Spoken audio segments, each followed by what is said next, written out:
listening to the Forza Podcast with your host, Marsh. What up, what up, what up?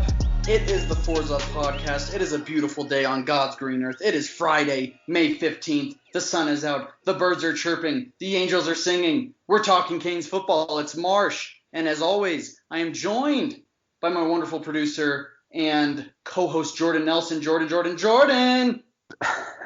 What's up, dude? Nothing much, man. I'm freaking psyched as hell about this show. I'm ready to talk some football. Yeah, There might not be football this year, but we're still going to be doing this. I'm ready. We have a huge show for you guys. Yeah, it should be a good one. We got 3 really good guests. 2 of them have been on before, and then one of them kept me up till 5 a.m. last night. So arguing about Michael Jordan and LeBron with me, but that was classic. It was. All right. So should we dig into our first guest? Yeah, let's bring on Tito. Cool. I'll give him a call right now. Hello? Yo, Tito, what's going on, brother? What's up, man? How are y'all? I'm doing pretty good, man. So we welcome on our good friend Tito. This is his second time on the show. Tito, how you holding up, man? How's quarantine?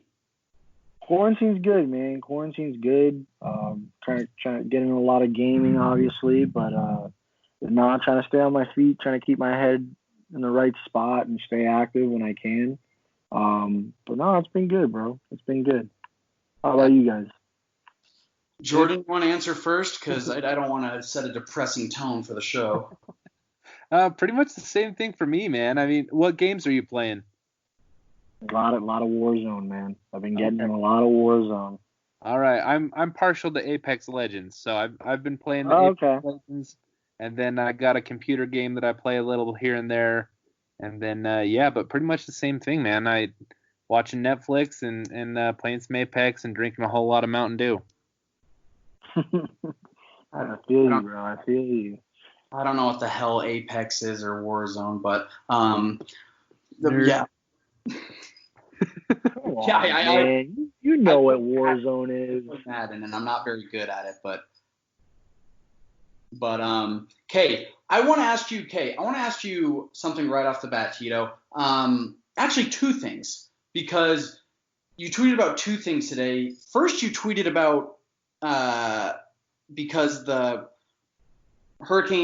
of the Hurricanes targets at cornerback decided to commit to Auburn. And I can't remember what you said or anything, but it was more so, were you defending Mike Rumph?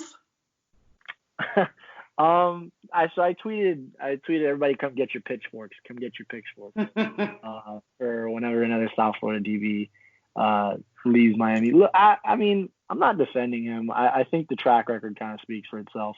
When he was brought into Miami, it was the expectation that he would have an inside avenue to land a lot of the South Florida athletes because of his reputation within the South Florida high school community. Unfortunately, it just really hasn't lived up to that, quite frankly. Outside of that first 2018 class or 2017 class that featured Frierson and DJ Ivy and Al Blades. I think it was like that class. I can't remember if that was 18 or 17. Outside of that, yeah, he's struggled. And I think what I will say is, in terms of development, I don't think he's as bad as people make him out to be, but just the track record is concerning, especially just because year after year we're continuously seeing guys within the area, Miami, just striking out on them. I think the task of him trying to land, the Patrick Surtains and the Tyson Campbells of the world, were a little difficult, but in theory, that was Miami coming off of its best season. Correct me if I'm wrong, that was coming off of the 2017 season. So yeah. I just, I find it funny. I find the whole Canes Twitter mob, whenever they get mad at somebody, they seem to let it all out. But You can also point to the win-loss record as why kids aren't choosing Miami. If we're going to be quite frank, I mean, it's just a reality. Auburn's a better program than Miami is right now. They have been for the past 3 years, outside of the outlier that was 2017. But with that, I don't think that's enough of an excuse for a guy like Mike Rumph, especially with how bountiful, and how many athletes grow in South Florida in terms of the DBs and the safeties and receivers and in the Broward area, which is what he's responsible for. Miami just needs to recruit a lot better there. And, I think to give Rumph some credit, he's made up for it with some signing day flips. Obviously Christian Williams, and then I think this past signing day they flipped the DB. I think it's Dunn. Yeah, they did. Yeah, Dunson, out of Atlanta. But it's still concerning to see that secondary room. It's granted, I think it's talented. It's not horrible by any means, but it's just not what a Miami defensive back room should look like. Well, because, this has been a hot topic on this podcast ever since Jason Marshall announced his top 3 and Miami was not in it. I'm more of I know that he's had his troubles recruiting, but I just go back to his development of guys like Michael Jackson. He was able to make Trajan Bandy into a solid cornerback. But right now, Jordan is he's not too confident in our cornerbacks this year, and I kind of don't blame him. What are you thinking? Are you nervous for our cornerbacks, or do you think Blades Jr. and Ivy and guys like Takori Couch can hold it down and we don't have to worry about that? It's weird because I'm on the fence about it. I think the biggest indictment of the secondary thus far, specifically the corners, is just the inconsistency. That's the most frightening thing to me. And you would assume with another year in the system and more playing time, guys would get better. It's funny to me because I think out of all the guys who have serious experience in playing time in that secondary room and the cornerbacks, I think the one I trust the most happens to be Al Blades. And I think that kind of says something, considering that, despite Al not being the best athlete at times, he's not the fastest. He is the most technically sound. He's the most physical, and he's the best tackler in that room thus far. There's hope for guys like Christian Williams that he can come along and develop the way they want him to develop. I'm not having given up hope on DJ Ivy. I still think, like you guys said, that there's times where he can flash his potential and be a starting cornerback. But the up and down play throughout all of last season from them was ultimately the biggest indictment of why on 4th and 17 we have a man streaking loose against the University of North Carolina in a blue game. Bro, come on. You're really going to bring that up? I mean, it's tough. It pissed me off just as much, man, but it's just the truth. I mean, if let me ask you something. If you look in that cornerback room right now, can you point to a single corner and say, I'm willing to match him up with any of the number ones across the conference? Oh, hell no. Nope. Oh, right. And even last year, you might have been able to say, hey, Trajan can put up a good fight with a lot of those corners. But even then, even Trajan had his ups and downs as well. Against UNC, he got burned. Right. Yeah. Right. So it's a room that there's a lot of room for improvement with that group. Ultimately, I do think that they can live up to the potential. And here's where I think people kind of have this misinterpretation of what a defensive back is responsible for. So it's not like Miami has had bad defensive lines. For the past 3 years, we've had guys get drafted from our starting rotation on the defensive line. So it's not like we're not getting pressure. It's simply a matter of, can these guys stay on their receivers? Can they fill the right zones? Can they read receivers and where they're going in the QB's eyes?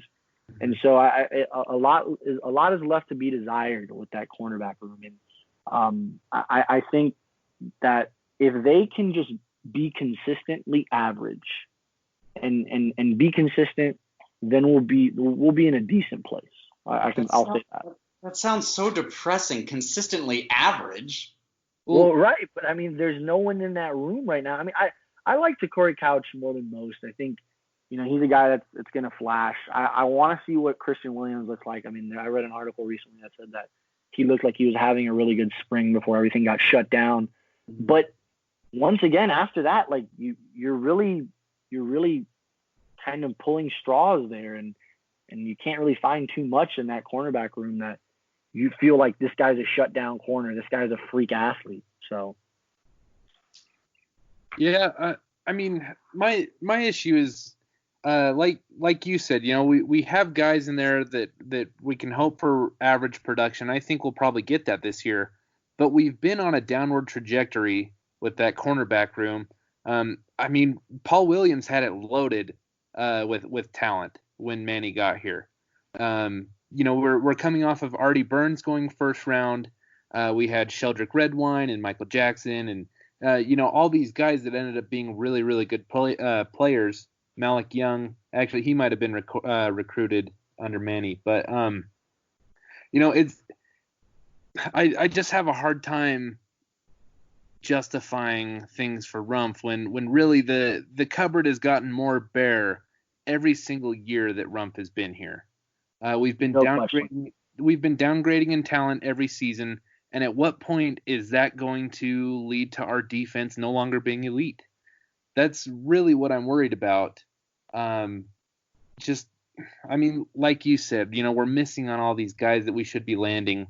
We're not churning out draft picks at DB anymore. I mean, think about how good our secondary was in 2017 and even 2016. That was really the strength of our defense, and that was on a really much maligned Mark D'Onofrio defense is who assembled that kind of talent. Like, we should be doing better right now. We have an amazing defense, and we can't even stock the cupboard. Right. Yeah, I agree entirely with what you're saying. It continues to show that like these big national misses are becoming larger and larger and more prominent of an issue, like you said, and the cupboard is getting bare. I mean, there's nobody outside of Frierson and Ivy in that room who is a South Florida. I mean, Takori was a guy that I'll give credit for. They stuck on him even after he committed to Michigan, and it ended up working out. But we have yet to see what he's really developed into. He didn't really get too much playing time last season. I think Frierson is a guy that, he's kind of caught in between a safety and a striker.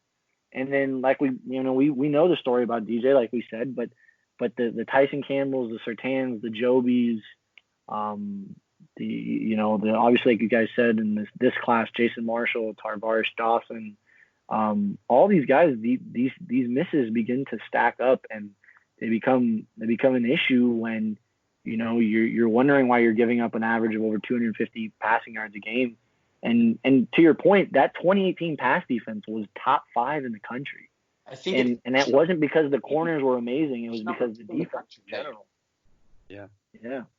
And now we have a more experienced Sam Howell coming into Hard Rock this year. And Jordan, I know you're not a Sam Howell guy, but that dude is a bowler. I think he's good. I really do think he's good. I think he's maybe been a little overhyped this offseason. But I'm definitely scared of him throwing at our corners. I really am. I think he's pretty comfortably at least the third best QB in the ACC this season. So, but one more point I wanted to make, and this is, I want to double down a little bit on my criticism of Rumph. I understand that our team hasn't been that good the last few years, and that's going to work against us in recruiting. But he really has struggled more than our other position coaches. Banda just landed Devontae Williams. We just landed the best running back class. Our defensive line room is just absolutely loaded with talent.